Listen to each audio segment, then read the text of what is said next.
You are listening to the Thinking Effect podcast with Orshel Green and Liliane Kriegler. Everything starts with a thought. Join the quest to reshape your own and your students' thinking by exploring your usual curriculum in new and exciting ways. In each episode, we share dynamic and practical ways you can ignite thinking in your classroom.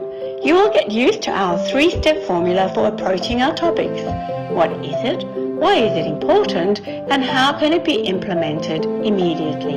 Listen on if you are ready to take your students on a journey to change the world one thought at a time. Hi, everyone, and welcome to episode 9 in the Thinking Effect podcast.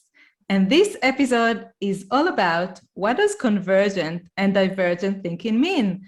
But before we jump into it, let's say hello to Liliane. Hello, Liliane. How are you? Hey, Orshel, I'm really well. I've just spent a week in Tasmania, which was absolutely beautiful. So, ready to rock and roll for the Thinking Effect podcast with you today. Awesome. I love Tasmania. It's so beautiful there and so relaxed. It's like you're going back in time. Yeah, it's gorgeous. We really, it was sensational. Amazing. So let's start then. Let's talk about the convergent and divergent thinking. And let's start by explaining a bit about what it is. These are two different types of thinking. And convergent thinking, for example, is a type of thinking where you really analyze things, you really assess and evaluate information or ideas. It's where you really narrow down your thinking and kind of zoom in on particular path or a particular way of doing things or a particular way of solving a problem. So in my mind, convergent thinking is very much like, it's a critical thinking. It's where we grounded in our thinking, really thinking in realistic terms, what makes sense to take forward, what sounds logical, what is practical, etc.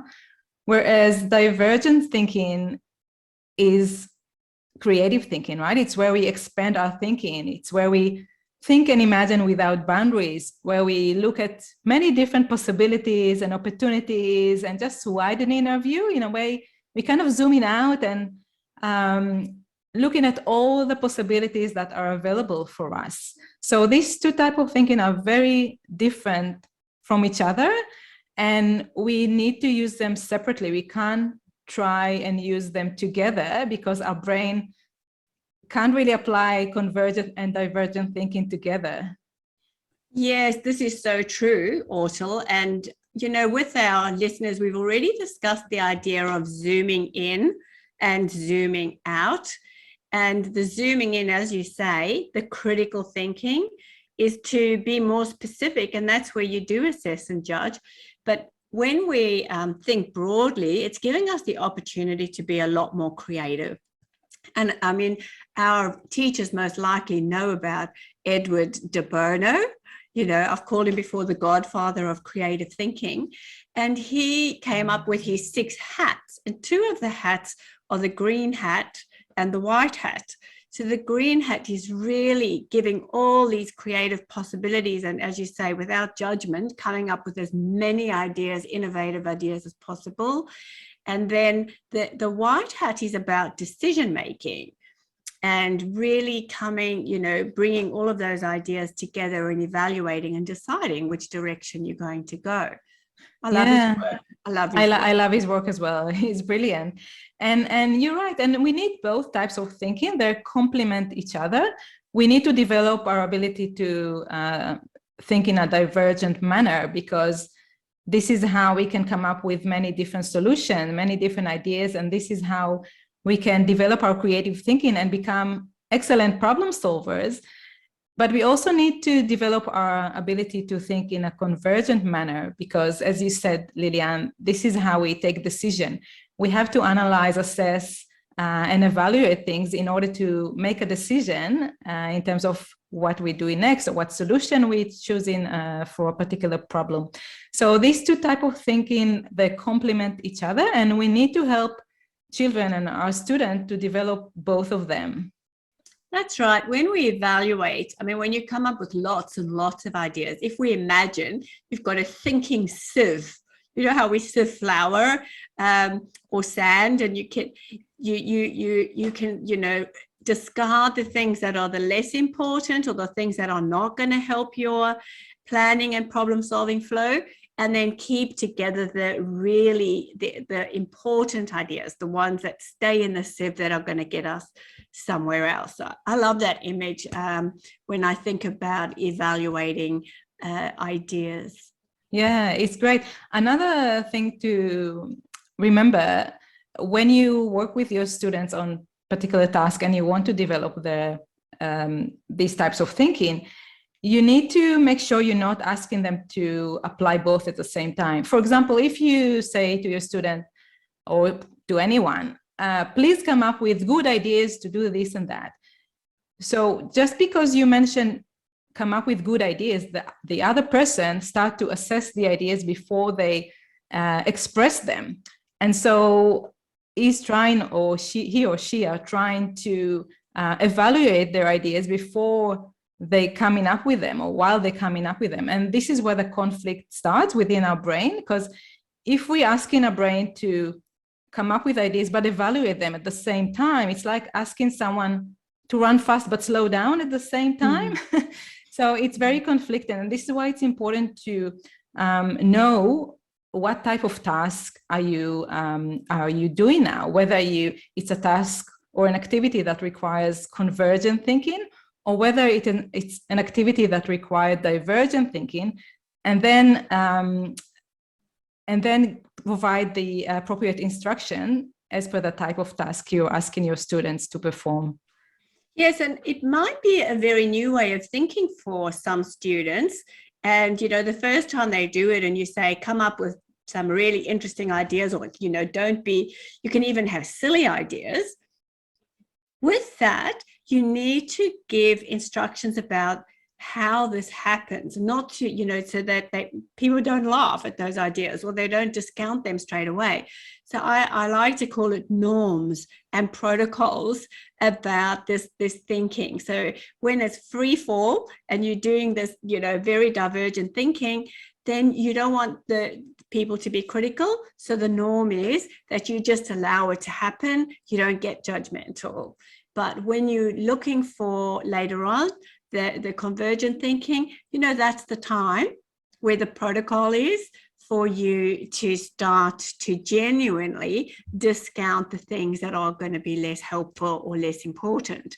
So it means establishing not rules, but a systematic way of involving students in these two very important types of thinking. Now, you have a very great suggestion for how teachers might actually try this out with their students, don't you? Yeah, now we're reaching the fun part. But before we jump into it, I agree with you that it's important to set ground rules or norms with your students. And so everyone knows what is expected of them. And for example, with the divergent thinking, like you said, some rules might be come up with crazy ideas, right? We encourage crazy ideas and defer judgment. So don't apply any judgment to any ideas, not your own ideas and not your peers' ideas. And also build on each other ideas, because one of the wonderful things in creative thinking is when you hear other people's ideas, that help you generate more ideas. So we want the students to generate as many ideas as possible as part of that divergent task that they're going to do. So it's important for the teacher to set the ground rule for each type of task, whether it's convergent thinking or divergent thinking. And now I'm going to share the fun, the fun activity that teachers can run with their students in order to exercise divergent thinking and then convergent thinking. So you can tell your students that you're going to open an ice cream shop, but it's not going to be just any regular ice cream shop, because your shop is going to be very special. All the ice cream flavors that you're going to have are going to be unique, that no one can find anywhere else. So it's going to be a very unique ice cream store. And so you're asking your student to come up with ideas for ice cream flavors, really unique ideas that no one have heard of before, and encourage them to come up with at least 50 ideas. So let them come up with a crazy ice cream flavor and build on each other ideas and come up with lots and lots of ideas. And this is where your student will apply their divergent thinking, their creative thinking, imagine new ice cream flavors without any boundaries. Nothing is silly, nothing is crazy. All ideas are accepted. And after your student finish coming up with all their wonderful ideas for ice cream flavors, this is where you move on to the convergent thinking. This is where you tell your student, okay, now that you came up with over 50 ice cream flavors, now we need to narrow it down to only 10, because when we open that store, we can only offer 10 ice cream flavors. And now your student will need to think, how can we choose the 10 ice cream flavors that we're gonna start with? What criteria do we need to have? And this is where they need to assess and judge and apply critical thinking and try to convince others as to why these ice cream flavors are the one that needs to be part of the 10 that they need to choose.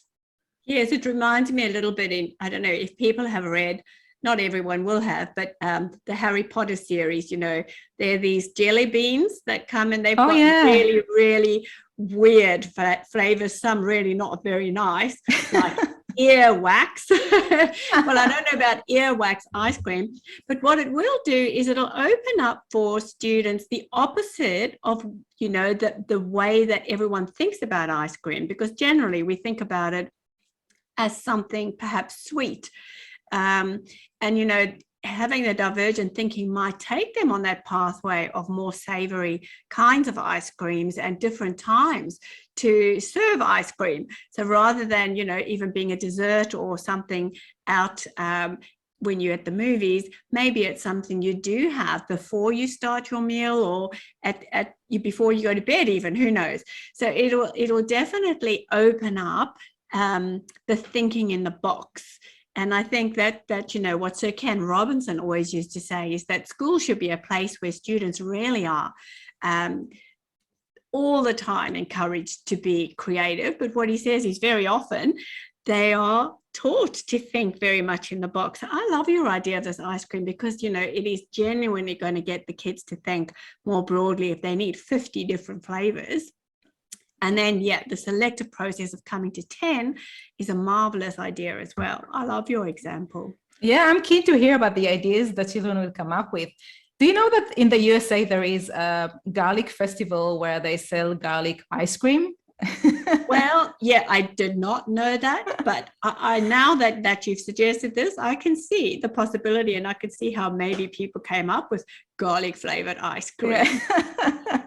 I don't know if I want to try that flavor, but that's great that people are coming up with wonderful ideas. Yeah. So by all means, try this exercise with your students and share with us this activity, the ideas your student came up with.